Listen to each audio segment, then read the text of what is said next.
Today we will see about package management. Now what is package and what is the package management? Package means what? It is actually a software. In Windows environment we call softwares, but actually it is what? It is package. Package, that means the package which contains all the files which needs to run a particular software. So when we combine all those files and libraries, binaries and configuration files and everything, then it is called a package. In Windows environment we have a package which is having the extension of .exe. .exe is actually a package file, and when we install that package file, when we open the package file, what we get? We get a software. So most people call these exe files as a software, but that is not a software. It is actually a software package file. So when we install that package file or we open the package file, then what you have? We actually install the software and we get the software after installing or opening the package. Now in Linux environment we don't have a package like exe or .msi. In Windows we have .msi also. So in Windows we have .exe or .msi package files. In Linux, in Red Hat Linux we have .rpm files. .rpm for the Red Hat environment, and we have another distribution which is called Debian. So in a Debian Linux we have the packages with the extension of .deb, DEB. So we are having this is our RHEL, this is Red Hat Enterprise Linux we are using. So here the package file extensions are .rpm. Now whatever the packages required, whatever the softwares required to run a basic or a basic server, we have all those packages available in the installation media. So this is the installation media. We have RHEL 7.2, and here when we open this we have a packages directory here. So in this packages directory we have all the required packages, software packages which we need to configure a basic server. So we can install those packages at the time of the installation when we are installing the operating system. So it give us the option to select what we want to install, and it gives the option that time, or we can install it after the installation of the operating system also. So if we want to install them right now, then we can also install it from here. Now it is showing here we are logged in as a graphical GUI interface, so we can install these packages by double clicking on these packages. So if suppose you want to install some package here, so you just have to double click on it, and then what you will see, you will get the package manager here, application installer tool. This is the application installer tool here, and then it shows here that this is the name of the package, what it do here, and this is the high quality rendering engine for C++, and this is the detailed information about it. And then if you want, then you can select this button, install button, to install this. Now this is a graphical option we have which we can use to install the packages, but if suppose we are not having a graphical interface, then we have to use the command line interface. So I will open the command line interface now. So for command line, let's open the command line terminal here,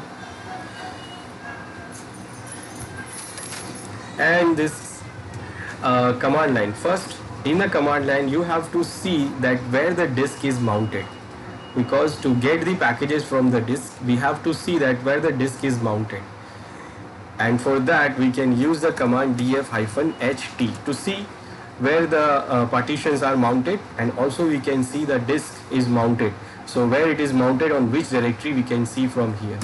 So when we run the command, it shows these that the partitions are mounted on which directory, and it also shows that this is the CD DVD which is having the file system ISO 9660, and it is mounted on /run media /root, and then this is the directory. Now it is showing here root because we are logged in as a root. If we log in as another user in graphically, so it will show that user account here, that name, the user account name directory here. Right now I logged in as a root, so it is showing me this root. Otherwise, if I logged in graphically another user account, then it will show the directory name of the other account. So our DVD is mounted on this location. So if you want to see the directory, if you want to check what are the packages file we have, so we can list that /run, then media, then name of the user, directory, and then this is the directory name. Now when you give this name, you have to be careful here because it is having a space here. If you see graphically also, it has a space here, RHEL-7.2 space, then server dot x86_64. This is the name of the file, name of the directory. So it is here in command line. When you give a space, it will consider as a different value. So when you are mentioning this directory, so you can mention it like this. It is forward, it is actually backward slash, which is doing what? It is indicating that after this 2, we are having a space. So it is not a different value, it is the same value. So our system, command line system will, command line interface will take this name as a single name. Instead of that, space. So whenever you have a space, you have to give like this, like forward slash, and then backward slash, and then space, and then the other name. Otherwise, we can do what? We can code the whole value. We can code the whole name so that it can consider as a single value. Now, this is what, this is a unique name. So when I press tab, it completes that with this backward slash option also. Now when I list this, so we can see all the files and directories under our installation media, and in that we have the packages directory also. And this is the packages directory where we have all the packages available for our server. So if I list that directory, so I can see now all the packages here. Now you see all these packages have .rpm extension. .rpm, that means these packages are for the Red Hat Linux. If suppose you find a package for the Debian system, then you will see the extension of .deb, that is for deb. So these are the all packages you have. Now when you see the name of the, so you have to understand what is the name means. So what this name means and what we have in this name, let's see that. Now this is an example of a package file. So when you see any package file, so what you see here, it gives you the information about the package. Now first you will see this. This part indicate about the package name. That means it is saying VSFTPD. So this is the name of this package. Now after the name, what you see here is the major version. Major version, or we can say the base version. Now base version or major version hardly changes, because when this version changes, then it will change the whole base of the package or application or software. It will change the total base of the application. Now since this package, for example, it is saying 3.0.2, that means since the release of this software or application, this base version is changed hardly from 3.0.2. Now this version rarely changes. When this version changes, that means it has a base change. That means it will get the basic of these applications will change. Then we have this, and this is called minor version. It is called minor version, or we can say release version. Now these versions keep continually updating. So whenever you get this, these packages get the new feature update or any other security update, so they will come here every time. When you get the update, this number will get updated. Now till now, since it was created, now it is having 10. So maybe in future it will get 11, 12 and so on. And in that you will see this also, This indicates about the RHEL version or RHEL addition. It says EL, that is RHEL, and this is right now for 7. That means this package belong to RHEL version 7. So this package belongs to RHEL 7, which indicates here. So if you see here EL6, that means the package belongs to RHEL 6 version. Then if you see 5, so it will be for 5 or 4 or so on. So this will be the major version, this is the major version, this is the release version, this is the name of the package, and then this indicates the CPU architecture for this package. Now x86-64 means this is the 64-bit package. So this package is a 64-bit package. Now if this package is a 32-bit package, then you will see i686 there. So if you see i686 here in the base architecture, in the part of the base architecture, that means this package belongs to 32-bit architecture. Now what that means? It means like suppose if your operating system, if suppose your processor hardware supports the 64-bit processing, then what? We can install the 64-bit operating system into it. Now if suppose your processor supports 64-bit and you install 32-bit operating system on it, then what happened? Your operating system will not be able to use the full capacity of the processor, because 64-bit processor can process at that for example, it can process at the time 64-bit and your operating system is giving only 32-bit to process. It is not using the full capacity of the processor.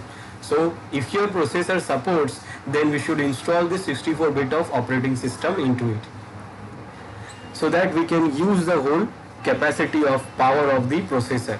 Now after installing the 64-bit operating system, we have to make sure that whatever the application we install, that applications must be 64-bit. Now it is not like must be. We can still install the 32-bit 32-bit applications of 64-bit application operating system or architecture. It can still support, but it will not, again this application will not be able to use the whole capacity of our processor and operating system. It will work slow. So if your processor architecture is 64-bit and you have installed the operating system of 64-bit, then you should install the application also 64-bit, so that they can work properly with the processor and can use the whole capacity of the processor. Now if suppose we have 64-bit processor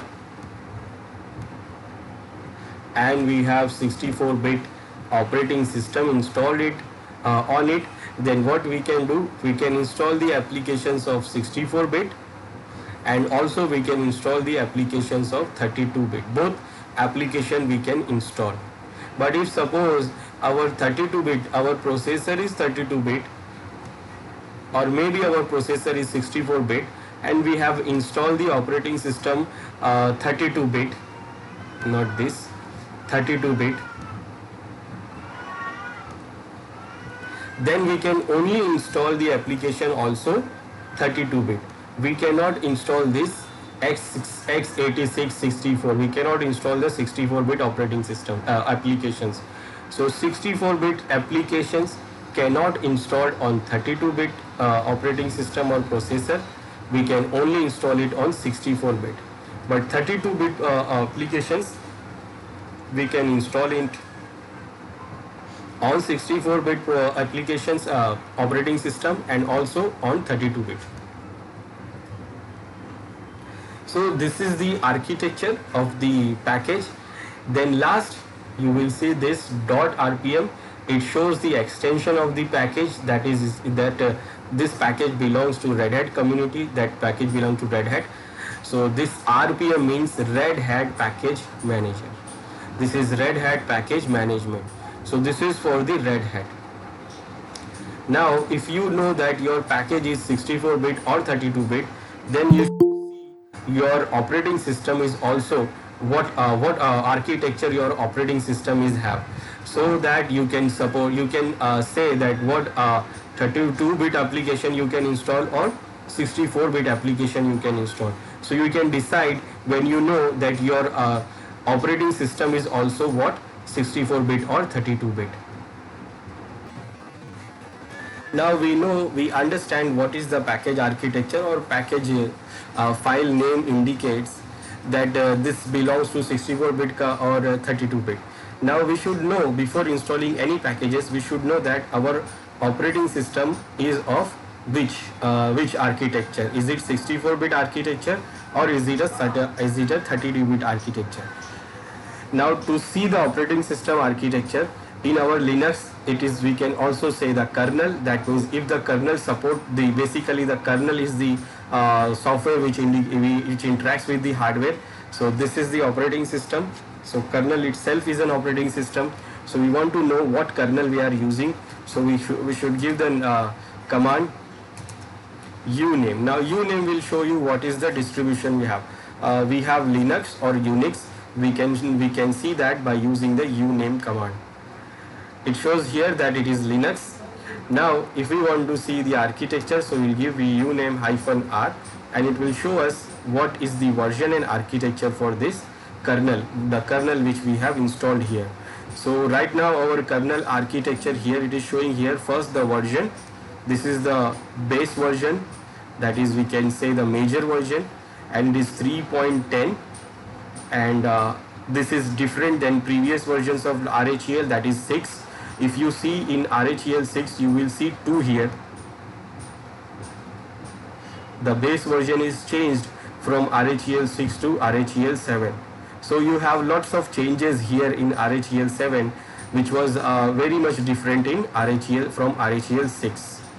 Then this is the release version, and it says here that it is EL7, and this is the architecture. This is the base architecture, and it is actually 64-bit. So because it is 64-bit, we can install the packages which is 64-bit or 32-bit both. Now if you see here i686, that means you cannot install 64-bit packages on this because your kernel is 32-bit. If we want to see the detail, we can give uname -a and it will show you the detailed information. It shows what is the Linux or Unix, then it shows what is the name, then the major version, release version, base architecture, and then it shows here SMP made date, it is actually compiled date, edit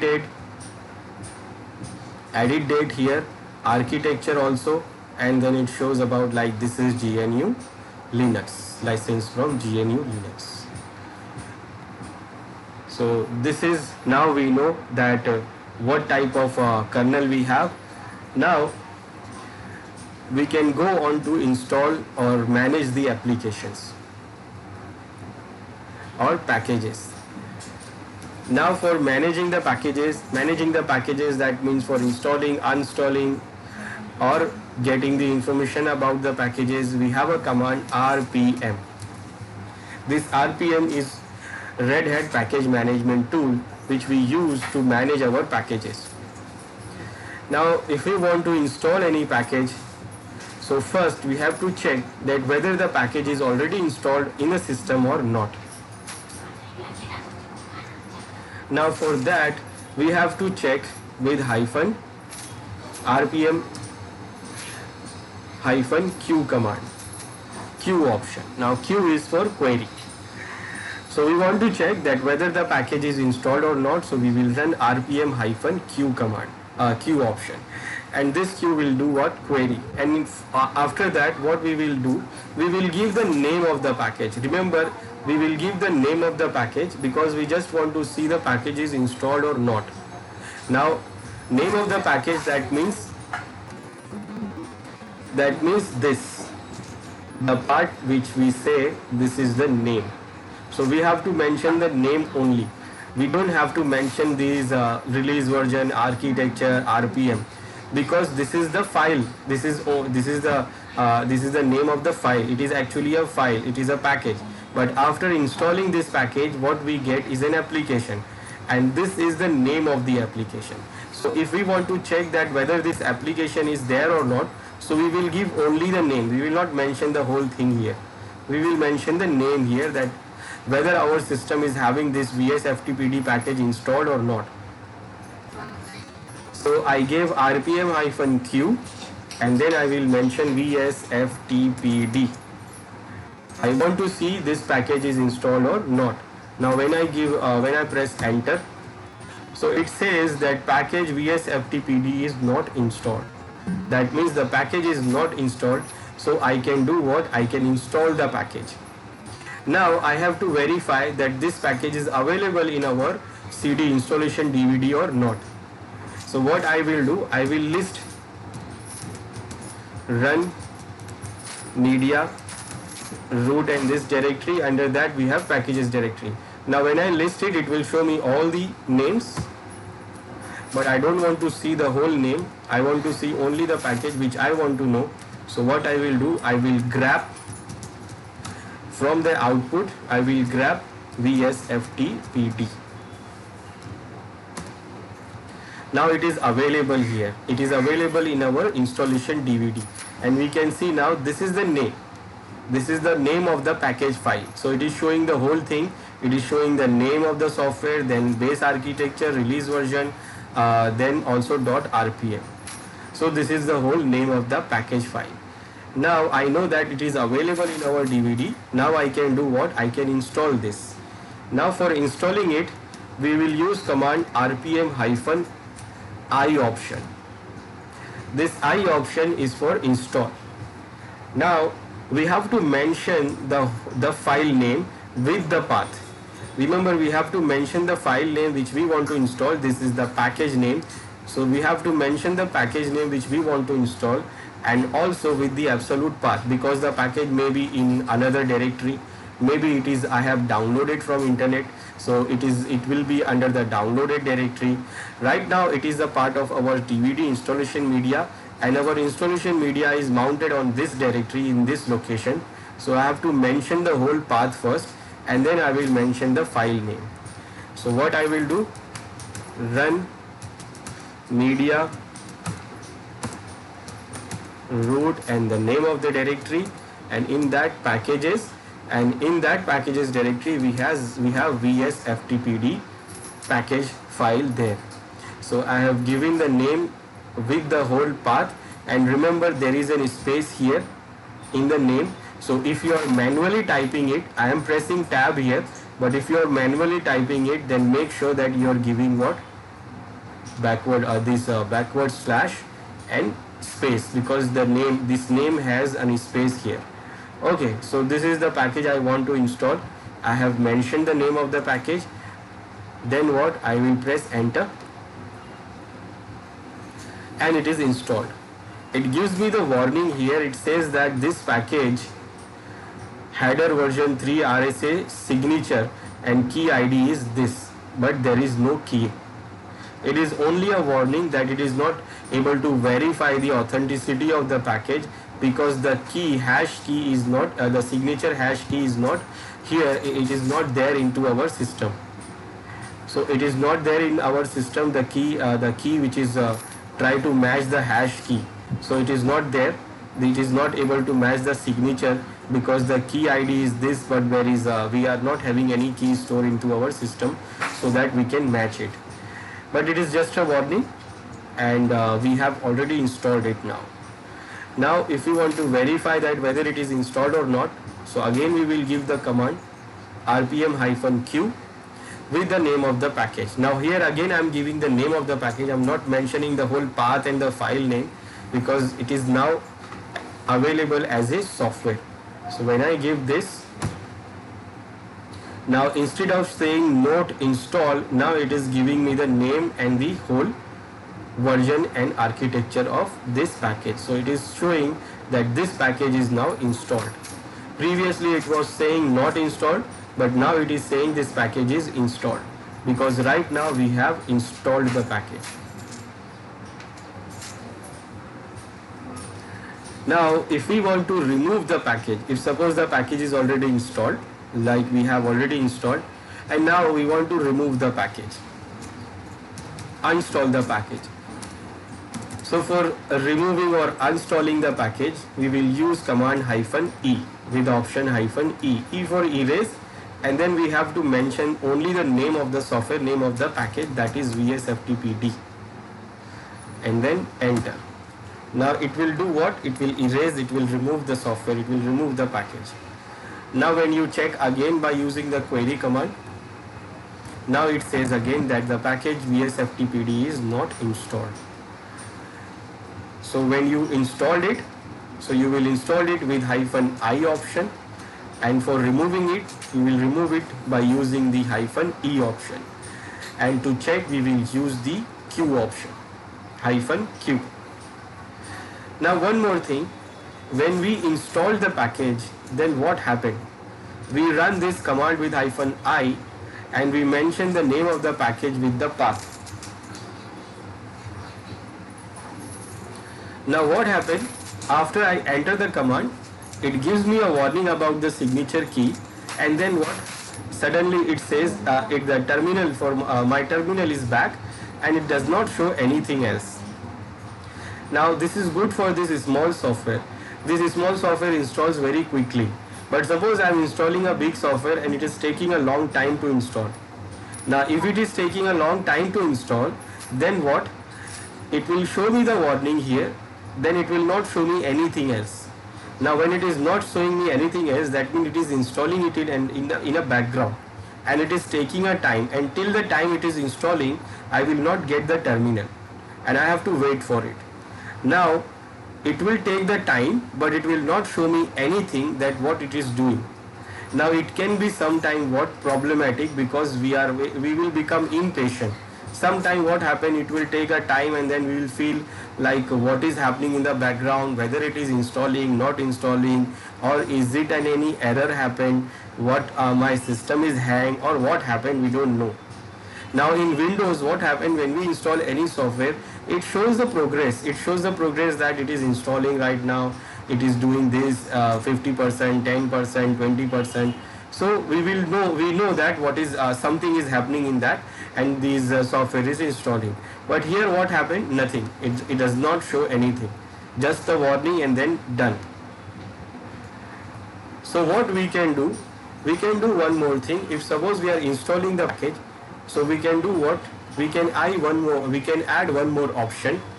We can add V. We can add V here. Now it is not necessary to add V. Only I can do the job. It can install the package, but we will do what? It will do verbosely.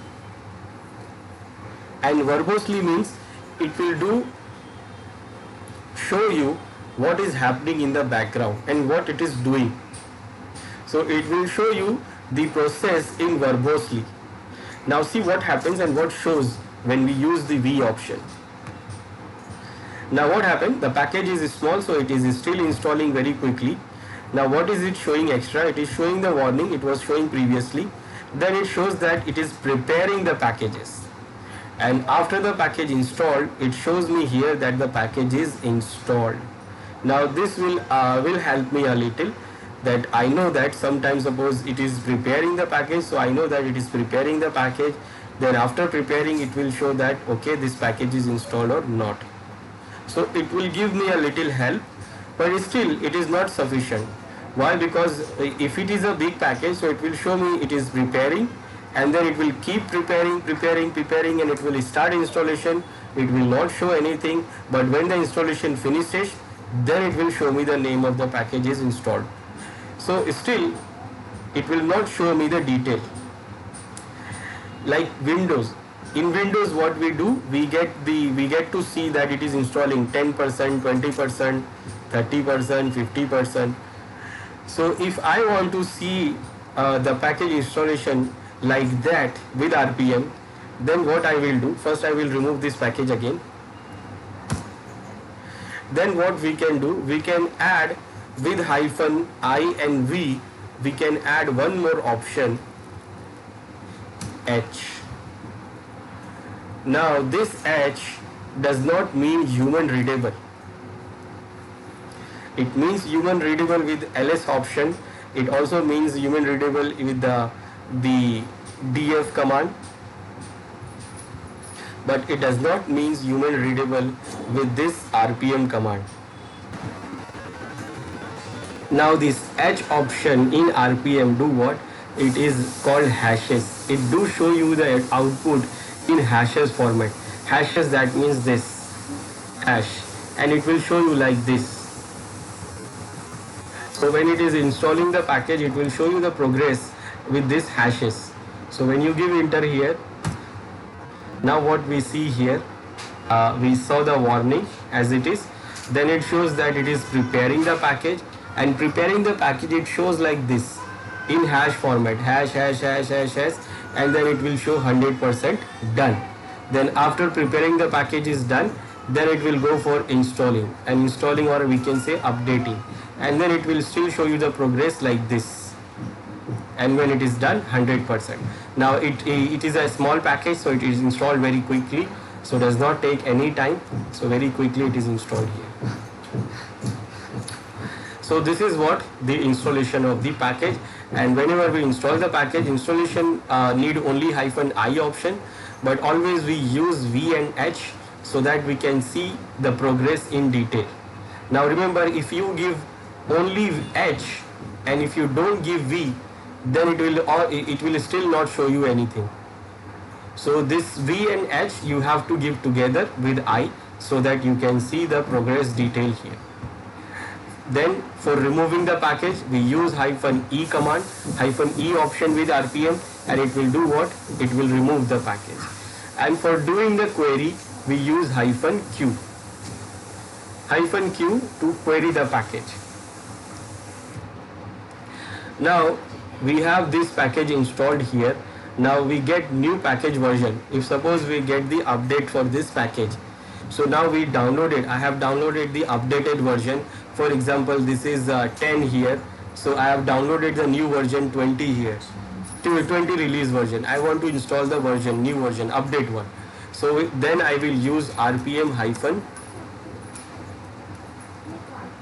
-u, capital U, and then I will mention the path of the file where I have downloaded, or wherever I have got it. So I have kept it on any directory, so I will mention the path then with this,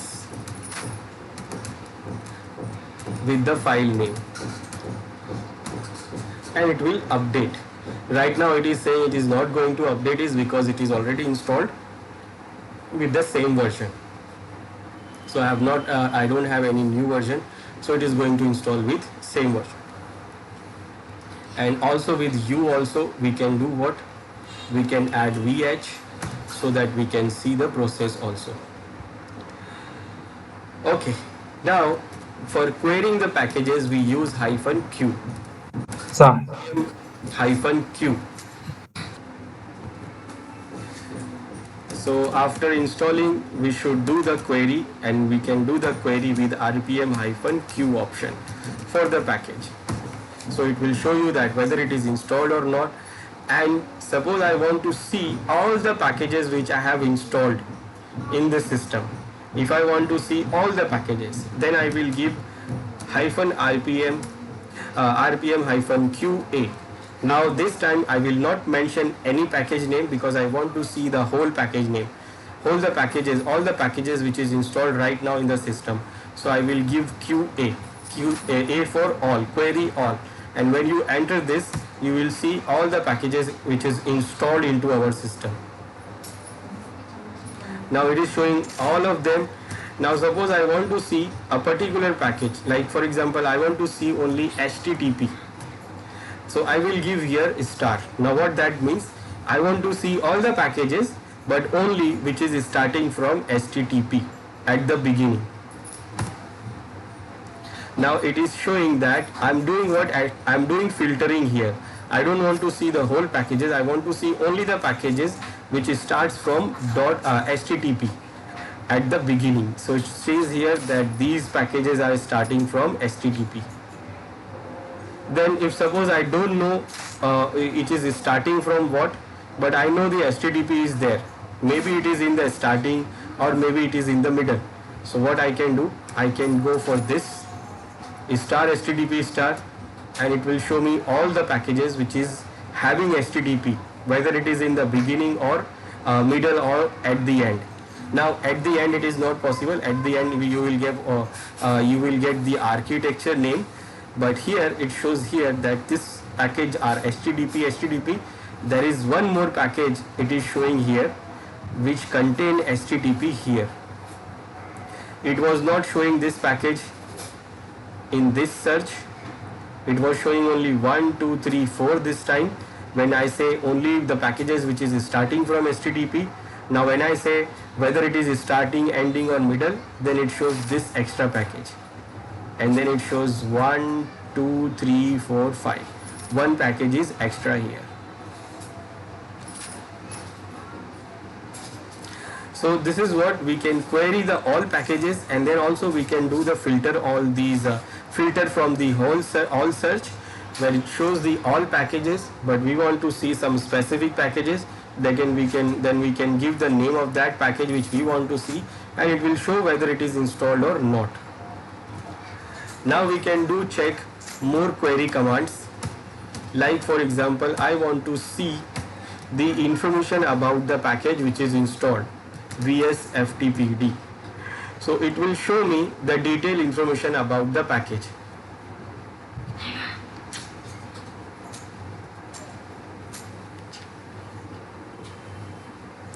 Now what it is showing here, it is the detailed information about the package. I for information. Name it is showing here, this is the name of the package, this is the base version, release version. Then it is showing the architecture, it is showing that install date, when it was installed. It is showing the install date, when it was installed. It is showing this package is belong to which group, system environment daemons, the size of the package, the license, GPL version 2 with the exception. Then it is showing the signature also, what is the signature ID here. Then it is showing the source RPM, that means the RPM file from where we have installed this package. This was the RPM file. Then it is showing the build date, build host, replication, relocation. It is not relocated. The packager, the vendor, URL to get more information. This is the summary related to this, and also the description. It says that this is a very secure FTP daemon. It was written completely from scratch. So -QI shows the information about the package. Now when we install the package, then what happened? Basically when we install the package, it is actually a package of different files. Different files, that means like for example, we have binary files, library files, configuration files, variable files. So it has all those things located or put it into that package file. So when you install the package, then what happened? All those files will go to their respective directories.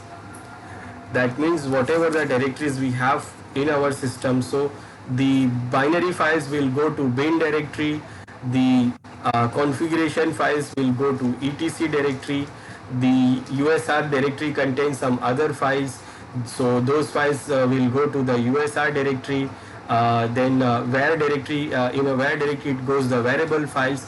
So it spreads all those files into different directories, different system directories. So when you install any package, it do what? It will transfer every file into their respective directories. Now I want to see that after installing the package, this VSFTPD package, what happened and what files and directories are created after installing that particular package. So we can do what? We can run rpm-ql. This QL will do the long listing about the package, and it will show that what files and directories created or comes after installing this package. So when you run this, it shows all these information. So what it shows here, for example, it is showing here that under the etc directory it created these configuration files. Then under the USR directory library, it is actually under the lib directory. These are the library files we have. Then we get one command under the sbin directory. Then under the USR shared document directory, we get all the documentation related to this software. Documentations are like these bugs, copying, change, audit, benchmarks, then example files, sample files we have. So all sample, example files comes, they will all consider as a documentation. It goes to the documentation directory under USR. Then also what happened here, under this documentation directory, it created these two man pages also. Man pages related to this VSFTPD command, and also this is the config file. Then it created one directory FTP under var. So var directory is the system directory, it is already there. So under the var directory, it created one directory FTP, and under the FTP directory, it created one more directory called pub. This is under FTP. So these files and directories created after installing the package VSFTPD. So when we installed the package, it installed all these, it created these files and directories. So QL will do the query long listing, and it do show all the files related to this package, and it created by the package.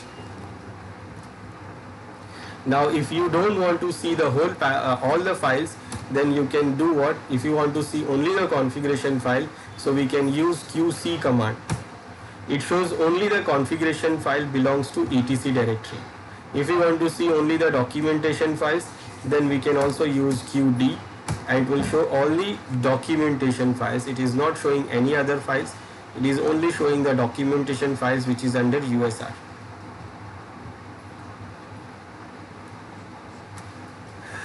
Now one more thing, if suppose we get some file, suppose this is the file called speed. Now I know the file, but I don't know which package created the file. So I know the file, but I don't know which package created the file.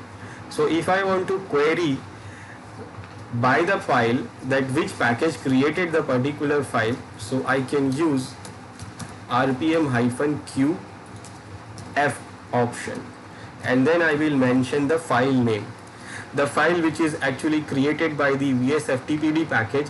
But suppose I don't know that this file is created by which package, so I can query this by using this qf option. So when I run this, it shows that this file belongs to this VSFTPD package.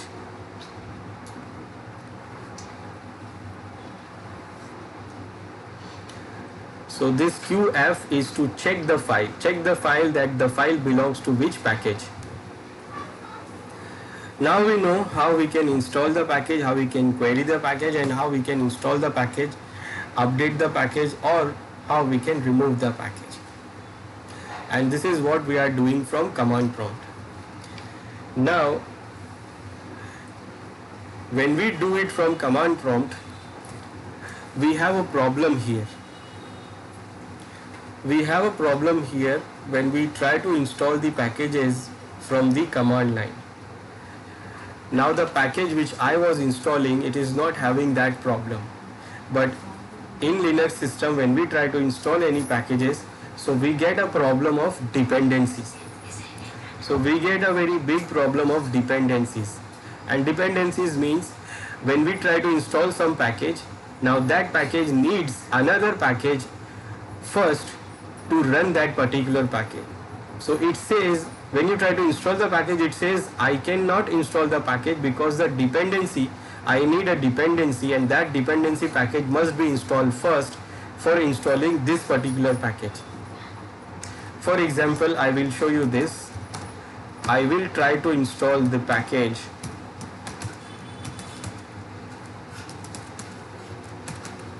ypserve. Now this is a package I want to install. Let's see. First we should check whether it is installed or not.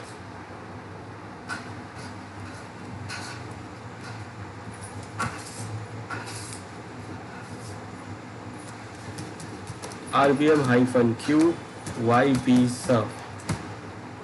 Okay, it is not installed. Now I want to install this package, so I will give command rpm-ivh, run media and this directory, and I want to install ypserv, and it is there. When I press the tab button, key, it completed the name. That means the file is there. If the file is not there, it is not completing. So I will try to install this, and it is failed. It is failed, and it gives me the error. It gives me the error here. It says the failed dependencies, and it is not installing the package because this package having some dependencies. Now what is the dependencies have? It has a dependency for this libtokyocabinet.so. Now this .so is actually the library file. So this is .so. When you see the .so, it is actually library files. Library files, that means when you check the directory, lib directory, you will see all the library files. I will open one more terminal for it. So when you list that lib directory, you will see all these .so files. These are .so files, and these .so files are what? These are all library files. So it is saying what here, that it needs a library called Tokyo Cabinet, and at the beginning also it says lib.tokyo. So libtokyo, that means it needs the library file tokyocabinet.so for running this package, for running this ypserv. So if we want to install this ypserv, then it will not work without this library file. And also it is saying that it is needed by this ypserv, and you can get this library file by installing this package Tokyo Cabinet. So this package, when you install, you will get this library file. So you install this Tokyo Cabinet, and it is needed by this ypserv. So this is a dependency. So you have to resolve this dependency, and then you can install the main package, which is ypserv. Now for resolving the dependencies, that means you have to install these packages or complete these library files, get the library files or packages, and then you can install this ypserv. Now this library file is coming from this package, so I have to install this package. Now the problem is that the package, this Tokyo Cabinet package, is also there in the DVD, and it is also there in the packages directory, but it is not installing it automatically. It is not taking the file there, it is not resolving and installing the dependency also. So you have to resolve the dependencies manually. That means when you try to install, we will try this run media, and under the packages directory we will see that this package is there or not. So I will say Tokyo and tab, and it is completing. That means the package is there. So the package is there, but it is not installing automatically with this ypserv. It is saying that it is failed, and it is saying that you need to install this first, then you can install ypserv. So the problem for the dependencies are like the packages may be there, or maybe it is available in the DVD or not available. It will not install by itself with the command. You have to install them all manually. Now I am saying all. Here we have only one dependencies. Now I will try to install this, and now it is installed and successfully installed. Now I can install ypserv also. So now this time I will run the command to install ypserv, and this one is also installed. So this package which I want to install is ypserv, and it has a one dependency. So I solve the dependency and install the main package. But sometimes it is not that simple. Sometimes it can become a difficult job. Now difficult job means, suppose I want to install this package, and it gives me error that it needs a dependency 1. Now when I try to install this dependency, so it says that this dependency package is actually having 2 dependencies.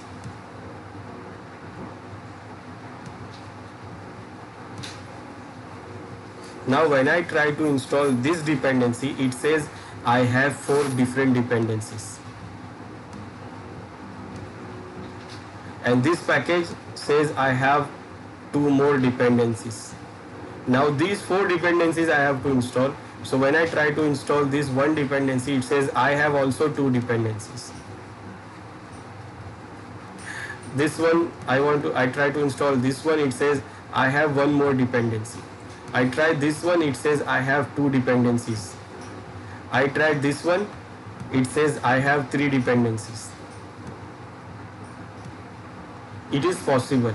It is possible. Then when you try to install this one, it says I have 1 more dependency. When you try to install this one, let's for example, does not have any dependency, but this one has 2 dependencies.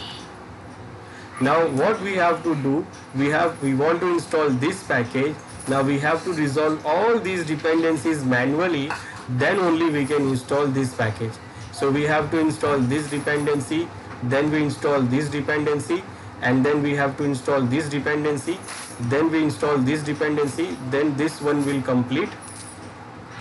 Then for this I have to install this dependency and the one which is needed, so this dependency will complete. Then I have to install this, so for this I have this dependency. So when I finish installing all this, then I can install this, and then this dependency will finish. Then for this I have to install first this and this and this, and then only I can install all this. Then after installing all of these, then I can install this. Then same as for this, I have to install all these dependencies, then only I can install this. And when I done with these two, then I can install this one, and when I install this one, then I can install this one. Now it can become sometime very problematic thing to resolve the dependencies manually. Now what we have a solution. So we have a solution, one solution which is not right. We have one solution that we can do the forcefully installation of the package, and we can install the package without dependency. Now why we do that? Because just we want to install the package, but it will not work. Remember, because of the dependencies not installed, it will not work. But still we can do it. We can forcefully install the package. That is not the solution. It is just for installing. Now for forcefully installing the package, first I will remove this. Now remember, if I try to remove the package, so we have to remove it according to the dependencies. Now if I try to remove this Tokyo cabinet, if I try to remove this one, this Tokyo cabinet,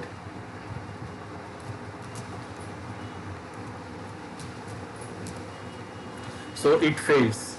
It fails. Why? Because it is a dependency of this YP sub.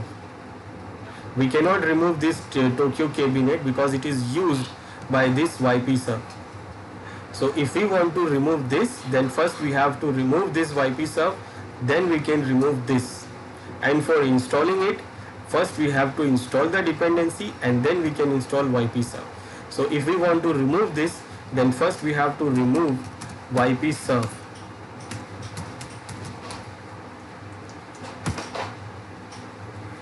Now we can remove that dependency package, because the package is now no longer used by any other packages, any other software. So now we can remove it.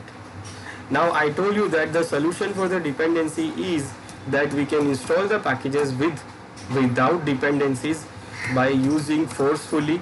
So we can say the option we can give is force, and also we can say no depths. That means without any dependency. Then it will do what? It will install the package, but the package will work or not, it is not confirmed. So I am trying to install YP sub and I don't want to install the dependency. So I can do the forcefully, I can install it, and also I can install it without dependency, and now it is installed. So it is installed without dependency, forcefully, but it will not work because it needed that library file to work properly, and if that library file is not there, then it will not work properly. So this is not the right solution. I said already that it is not the right solution. I will remove it now. So this is not the right solution. Now if we want to install the packages with the dependency, and one more thing, we don't have all the packages available in our DVD, our installation media. So we have to get the packages from online source.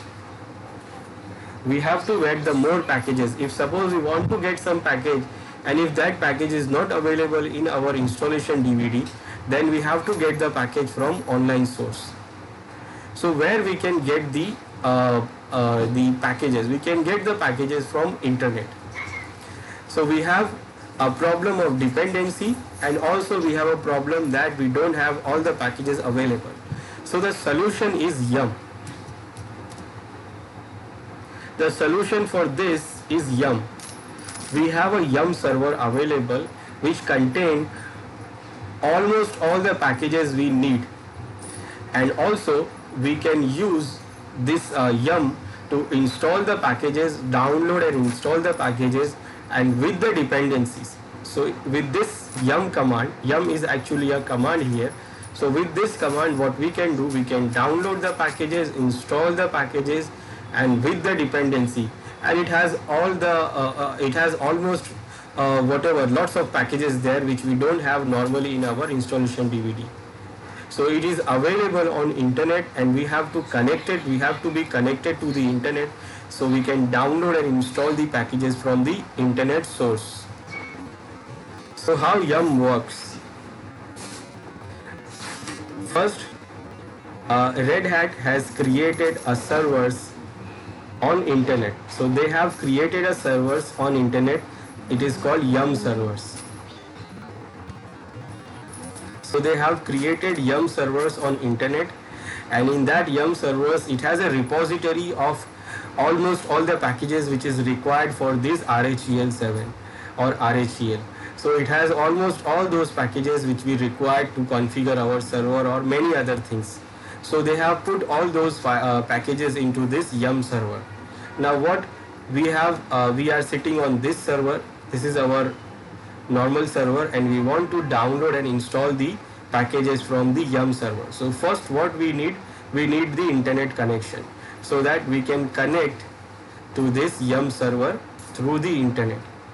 Now second, in our Yum server, our client, our RHEL7 here, RHEL machine, we have to configure that what is the Yum server, where is the Yum server. That means our machine should know that who is the Yum server and what is the URL, what is the detailed path of that Yum server.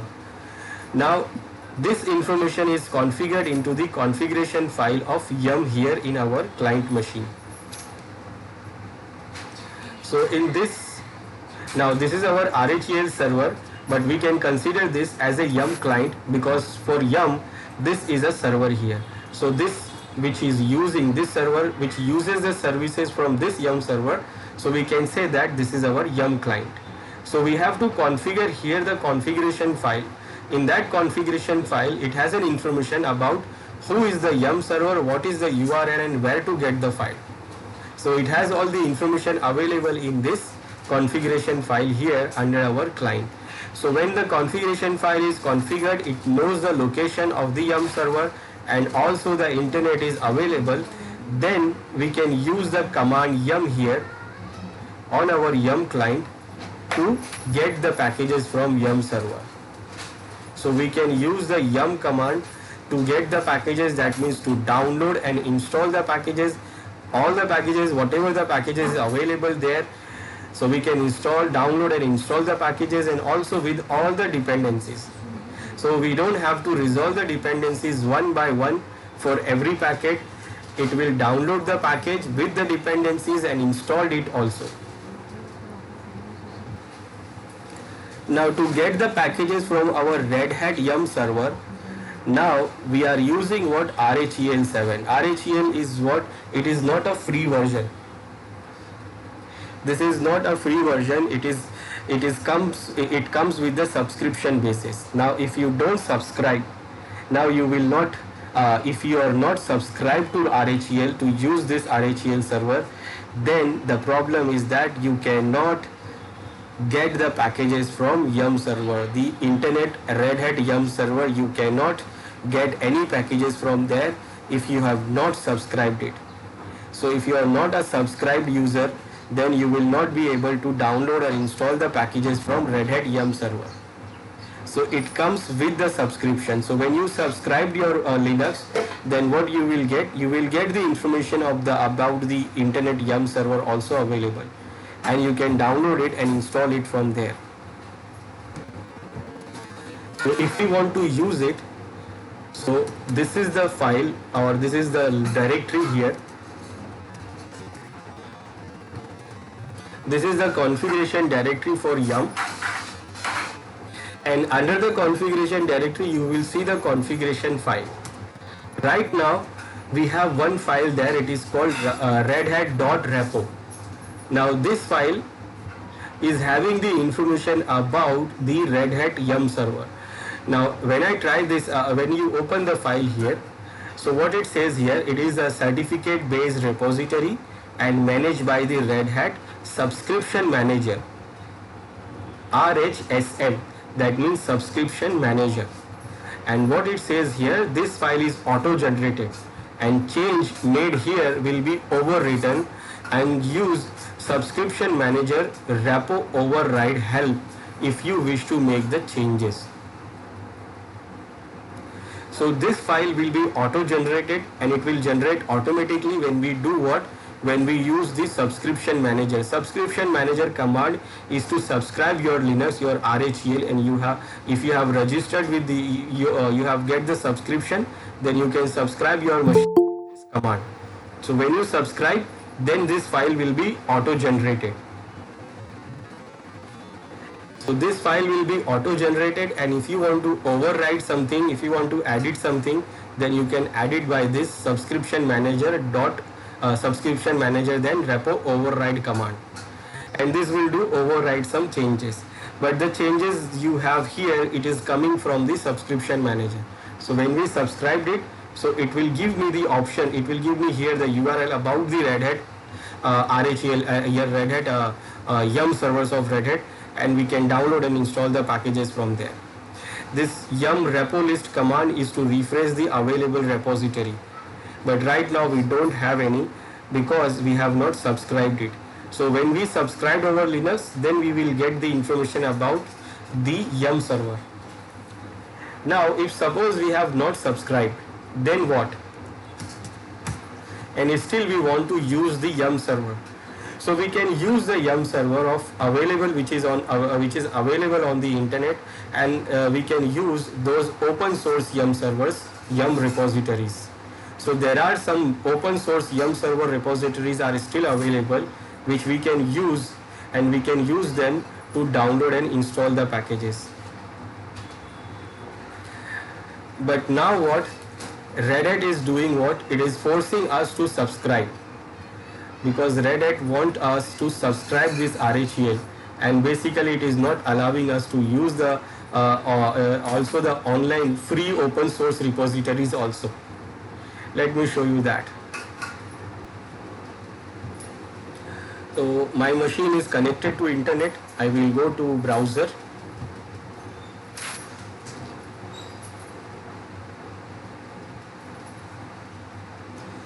So when you open first time your Firefox, it goes to this Red Hat site and show you the information. Or I will go to Google and try to search. Okay, I want to say that free Yum repositories for RHEL 7. Now what it is showing here, it is showing the top 8 Yum third-party repositories for CentOS and RHEL. So we have option to get this. We have different repositories available, and we can use these repositories also. So I will try to use this link first. Okay, I want to get what are these repositories. So they are saying that this is the repository, this is EPEL repository first. EPEL is the extra package for enterprise Linux. It is supported for Fedora, RHEL, CentOS and Scientific Linux. Now if you want to install this, Now what option it is showing here? Now this is important. To enable the EPEL repository on your system, use the following command. You will have to use it yum. You have to use yum to install the EPEL dot release, EPEL-release. Now we cannot use yum because we have not subscribed. What it is saying, on RHEL 7 you need to enable the optional extra repositories, since EPEL packages may depend on packages from these repositories. So we need to first subscribe our RHEL system, and for subscription you have to run subscription manager with the repos command to be enabled, and then you have to use this enable RHEL optional RPMs, enable RHEL extra RPMs. So we have to enable the repositories of this with subscription manager. Now okay, let's see the other repositories. We have REMI repositories also. Now we can install this REMI. If it is we are not able to install EPEL, then what we can do, we can install the REMI. Now REMI we can install. Now for REMI, what it is saying here, before you can enable the REMI, you need to enable the EPEL repository first. So we can use the REMI, but before that we have to install EPEL. We have to enable the EPEL. And for EPEL, we have to do this subscription manager command. Okay, now we'll go for other. Now the other is RPM Fusion repository. This is also free, but again you need to enable the EPEL for this also. Then we have these LRepo repository. Now we can try this LRepo repository. This, to enable LRepo, you need on your system use the following command. Then you can use these commands to enable the repo. So this is not required the EPEL, so we can try this. Then we can try the Nux repository. Now this one need the EPEL, so it will not work. Okay. Then you have the Jetto Forge repository. Now this one also does not need this, so we can use this one also. We have the Psychopic Ninja repository also, we can use this. Then also we can use the IUS community repositories. Now we have multiple other repositories other than the RHEL Red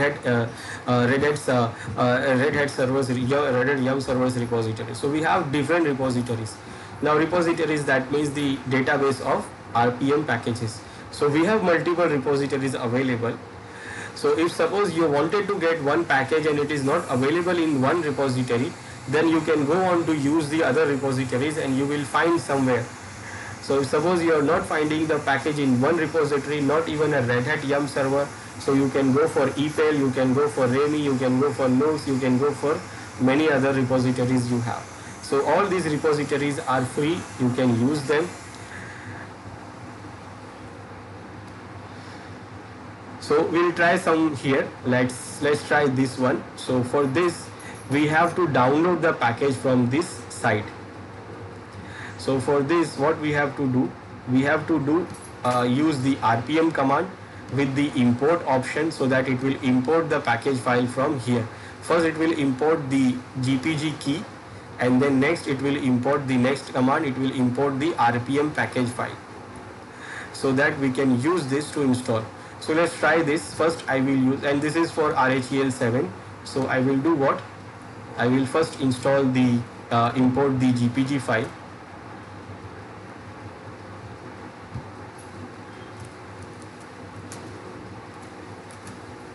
Now for this, your device, your machine must be connected to internet, because it is downloading it from the internet. It is downloaded, and then next I will try to download the package file.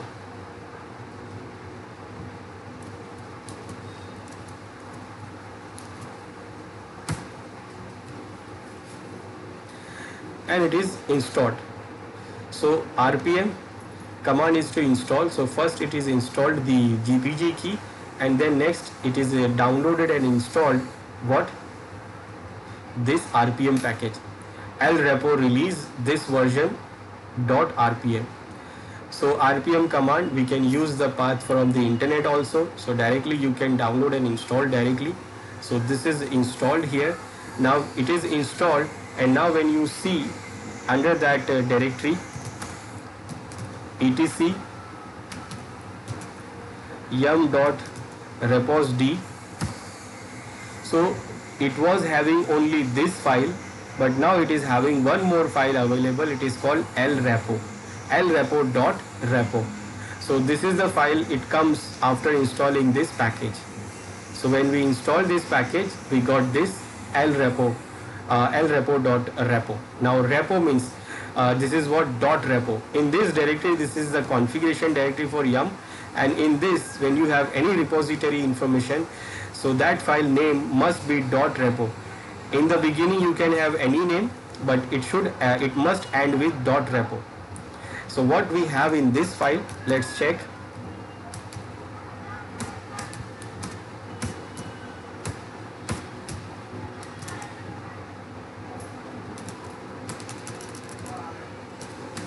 Under etc yum.repos.d, and this is lrepo.repo. So what we have here, so you see this, it is having a name here. This is the tag, then this is the name, and it is having a base URL. Now these are the URL for the online source of repository, and it has one mirror also. Then this option says enable or not. So it is saying enable is 1, that means it is enabled. So this repository is enabled, and it is enabled because it is set to enable 1. So it is enable here. If it is set to 0, enable is equal to 0, that means the bit is off and it is not set. Now GPG check, so it is going to check the GPG also because it is set to 1, and the key, the GPG key, that is, it has the all hashes of the packages available.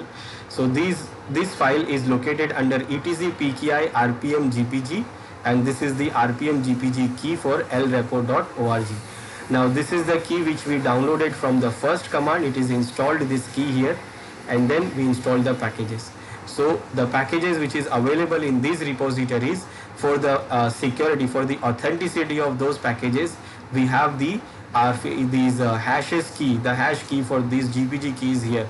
So when we download any package from this repository and try to install it, so it will try to match the key from here. It will try to see the key ID and the key ID which is coming from the server. Try to match the key. If the key is not matching, that means the package is not valid. Somebody has modified the package and it is corrupted, or maybe it is not valid, or some hacker is doing what, modification. So this is security related. It is for the security, for the authenticity. Then we have another repository available here. It is for the testing repository. It is also having these URL for the repositories of the packages, but this one is not enabled. If you see, enable is equal to 0. That means when you try to run the yum command, it will not check this repository because it is disabled. It will only try to use this repository because it is set to enable. So this file created after we installed that package. Same as when we do the subscription, so it will create this file, it will change the file, and it will add the repository also into this file with the URL. So right now we have not subscribed, we are not using the Red Hat repository. So we have downloaded the lrepo repository file here, and when we installed, so it do what? It created this file with the repository information. And for the security, it uses this key, rpm gpg key, and it was imported also and imported into etc directory. Now we want to check or update the repository for our local system. So what we will do first, we will always first do what? Clean all. Now this command will do what? It will remove all the previous repositories which we have downloaded or used. Whenever we try to use the yum command to install any packages or download the or use some repositories, so what our system do? It will always do what? It will cache all the repository information from the server. That means repository means a list of packages. So it will create the repository here and cache the repository here in our system, which contains the list of available packages on server, so that whenever we try to list or check whether the package is available on the server or not, so it will not go to check the server, it will give the information from the cache. Suppose I want to see that whether some package, FTP package is there on the server or not. So when I run command to check, yum command to check the package, it will not connect the server, it will give me the information from the cache. Now that information sometime can be wrong because the package is not available now, but maybe it is available in 2 days later. But when I try to run the yum command, it will say it is not there because of the cache. So I will clear the cache first. So it will clear all the previous caches, and then what I can do, I can update the cache, update the repo list by using the command yum.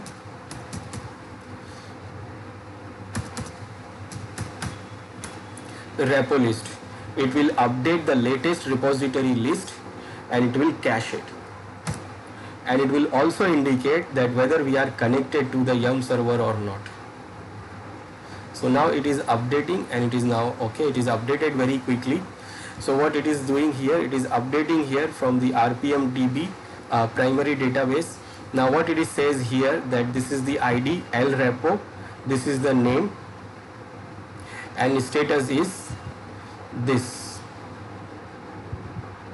Now status, that means how many packages we have on that repository. Now it is saying only 1, 2, 3. It is actually 123 packages we have. Now if you want to install some package, so first you have to check that whether the package is available on the server or not. So for that we will use the command yum list. We will use command yum list, and then we will check that whether the package is available on the server or not. And for that we will use command and then we will mention the package name. For example, I don't know the whole name, so I will use http star here. That means I don't know the whole name, I know only http. So I want to know what are the packages available on that server which starts from http.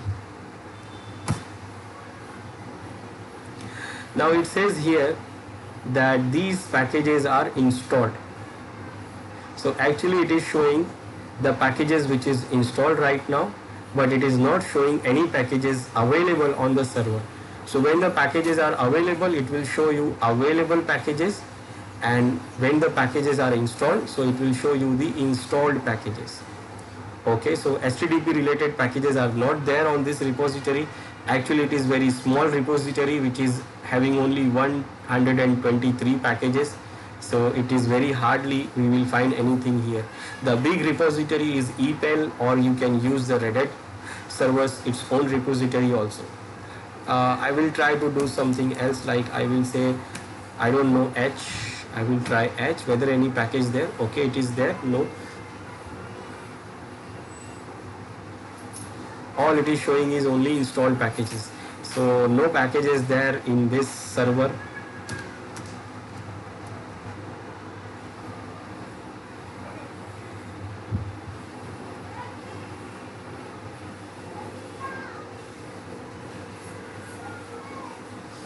Okay, so now we can see what packages are available. What I did here, I gave a star here after yum list because I don't know what packages were there. So I did what, it was very less packages there, but I did what, I used the command yum and list, and then I gave a star. Okay.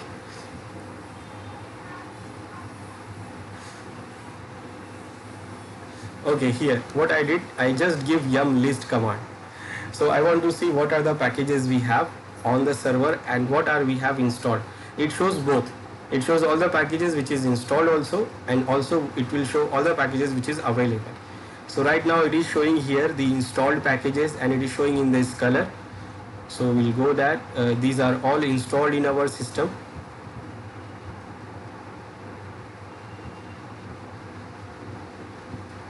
Then it will show available packages.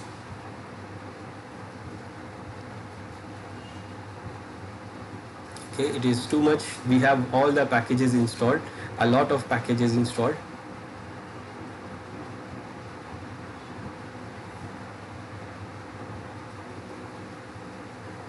Okay, now from here it is saying available packages. Now available packages, that means these are the packages which is available on that Yum server. So we have these packages available. So if we want to install, so we can install these packages. We have all these packages available on that repository.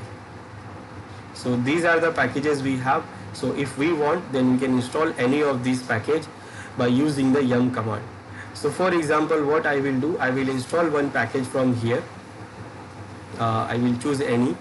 Let me choose what? I will choose this. I'm going to install this, and it is available on server. So if you know the package name, then you can directly give the package name and you can check whether it is available or not. So it will show you here that this package is available on the server. Now when you see that the package is available on the server, then you can install it. So for installing it, what you will run the command yum install and then the package name. If you don't know the full name, then you can just give the star and it will install all the packages which is related to this name or starting with this name.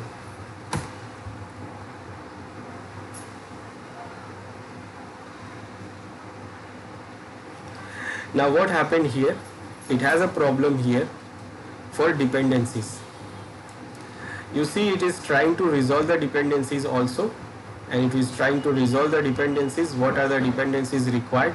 But here, when after finishing the resolution, it says the package, this package required this kernel and installed this kernel. So there is a problem of kernel which is required. It required this version of the kernel and we have installed this version of the kernel, so it is not installing this, and same as for the other requirements.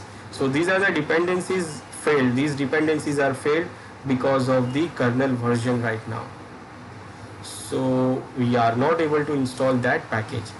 Let us try the other. I will try some simple package.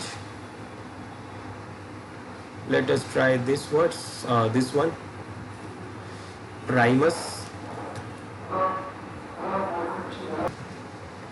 I will try to list the Primus. It is there, Primus is there, and I will try to install it. Let's see whether it is installing or not.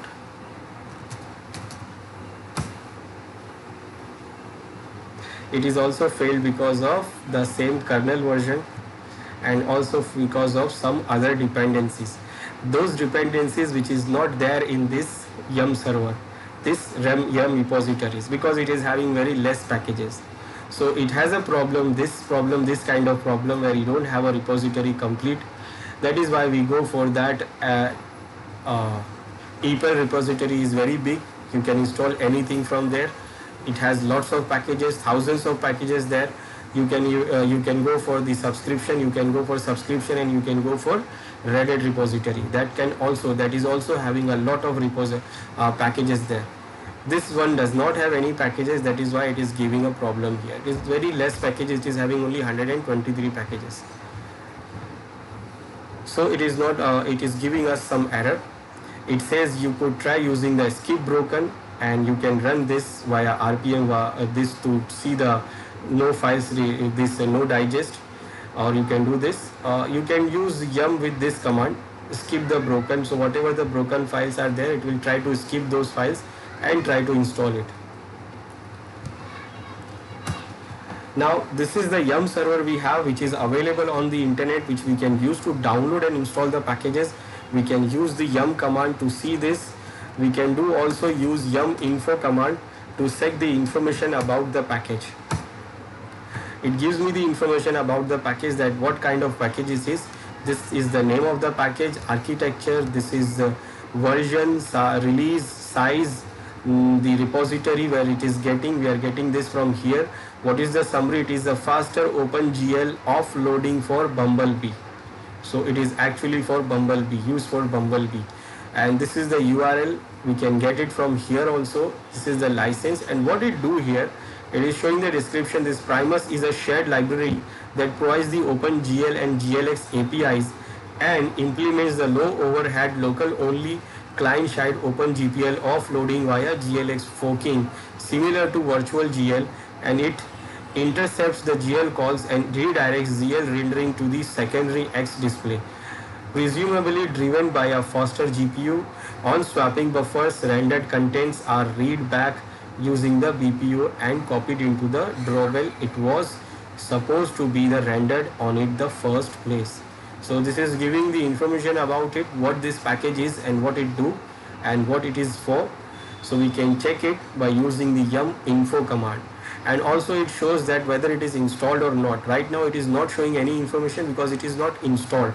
If the package is installed, then it will show you that the package is installed. Like for example, if I try to check the information for the VSFTPD, this one we have already installed. So again it will show me the information, and with that it shows here that it is installed. Under the repo it is saying what? It is installed. But for this package, under the repo it is saying it is not installed, it is actually on the repository. So right now it is available on the repository, but it is not installed. But this one is installed. So it shows the detail with the install also. So yum install command is to install the package. Then yum, and here we don't have to give any path, it will directly go for the yum server, and yum info to check the information, and then for updating the packages we can use yum update command.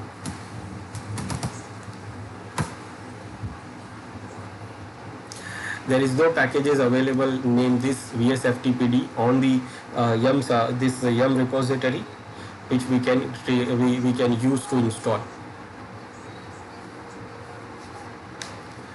So this is what the online repository server we can use, which is available on internet. Either we subscribe our system and get the Reddit yum server, or we can get the other third-party repositories also. These are the third-party repositories we can get.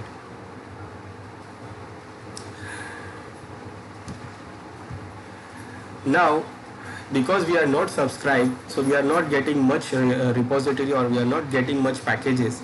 Then what we can do? We can also create our own local yum repository or yum server, we can say. We can create our own local yum server, because whatever we need, all those packages are available in this installation DVD. We don't need much more packages. We need all the packages, and all the packages are there in this DVD. So we don't have to download it from internet right now. For the default configuration of servers, we need the packages which is available right now on the DVD. So what we can do, we can configure the yum server for ourselves with the help of this DVD, and which is what the local yum server. So we don't have to get the server, we don't have to go to the internet and don't have to connect the internet to get the repositories. We can use this DVD to create our own local yum server, and then we can use it to download and install the packages for our local system. Now remember, local system, that means only for the local system. It is not available for the other systems. If I create it for this server, so it will be available only for this server. It will not be available for any other server in our local network. This is completely local and local for our local server. So we can create our own local yum repository by using the DVD, and then we can use that to install the packages with the dependencies. So first I will remove this. It is very easy to create that. First I will remove this online repository, and for that I will remove the package which I have installed, and that is what the package which I installed is this, which is related to this EPEL. What is this?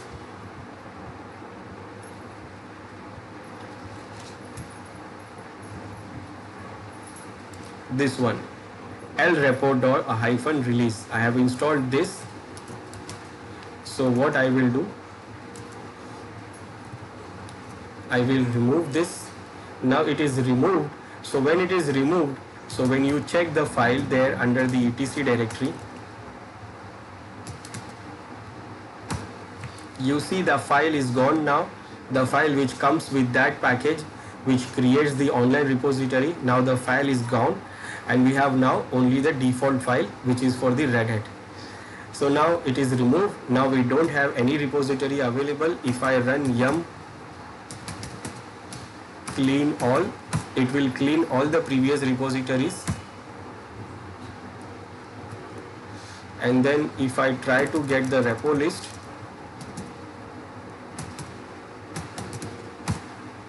it says no, there is no repository available. So because it is removed. Now I want to create my own yum server, local yum server by the help of my DVD. So what I have to do here, remember all the files are available in our DVD, which is mounted here under the run media and the root directory, and here it is mounted. So I just want to get this path and I have to create a file in our configuration directory for yum. So very simple, what I will do here,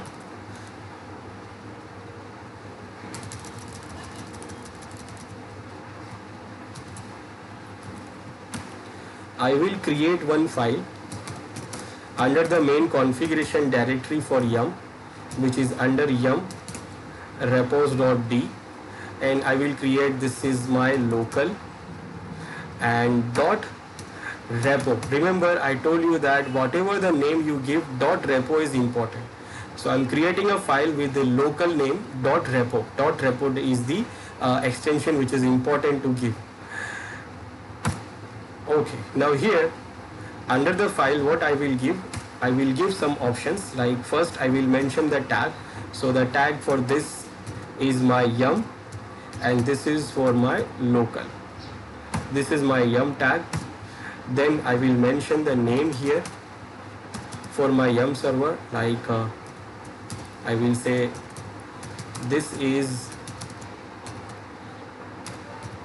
my local yum server. Now after this, the important thing is the URL. You have to mention the URL where you want to get the packages, and that you will say base URL.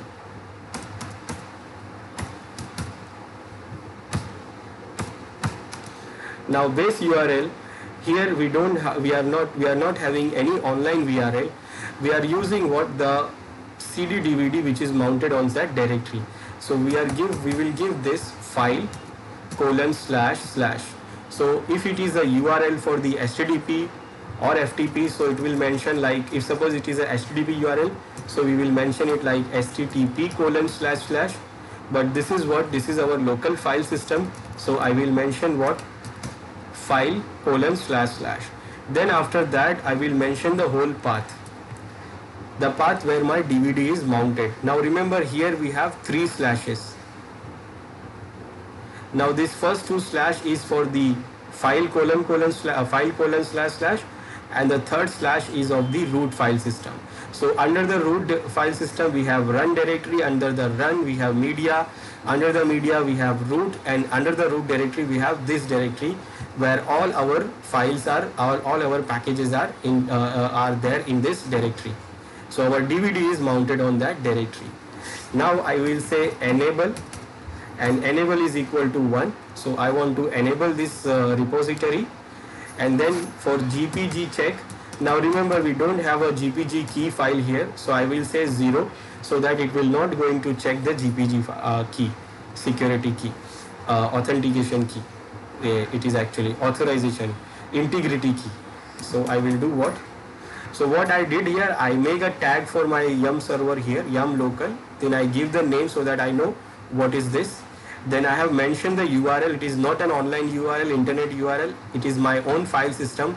So I mention it like file : //, and then the slash is the root file system. Under the root, run, media, root, then this is the directory. And I have made it enable, GPG check is disable. And then I will save the file. And then again I will do what? Yum clean all. So it will clean all the previous cache, clean everything, and then what I will do, yum repo list to get the new list. and this new list is coming from our own DVD. And what it is saying here, yum local, this is what the tag I have set. So this is the ID tag and this is the name we have configured. Now what we have here, we have total number of 4620 packages available. This is all the packages we have in our DVD. So we don't need any internet for the configuration of default yum server. Default server, we don't need any packages from internet. So all those packages are there. Now if we want to check any package, so we will give yum list, let's say yp serve. So it is available, it is saying this one is available, that means it is not installed. We can check by using yum info command also. So it shows the information about this and it says that the repo is what, yum local. Now we can install this. Now for installing it, we will run the command yum install, and what the package we want to install, we will mention the name. Now remember, the package was having a dependency, so it will use the dependency also, it will download and install the dependency also.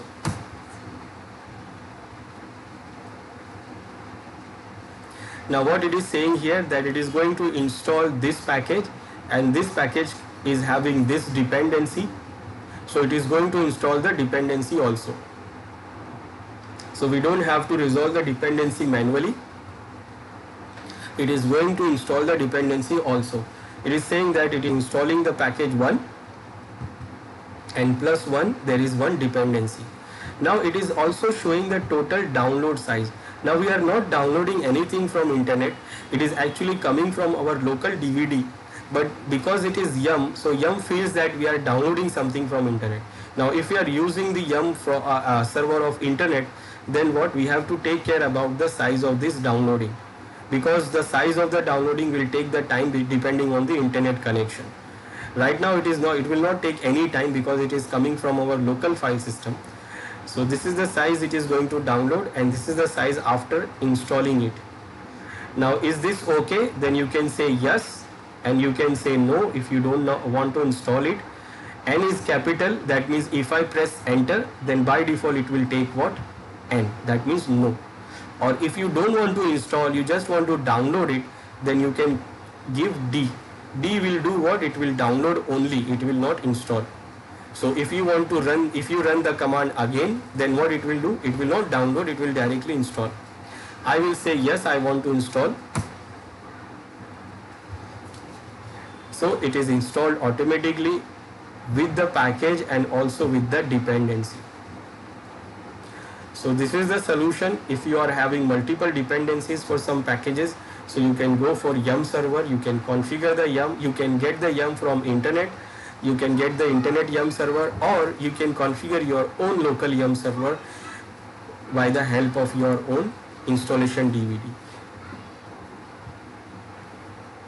So this is our package management, which we have the packages of yum, which have a package of RPM we have installed with the command RPM, and if it is having a dependency, so we can use the yum server also.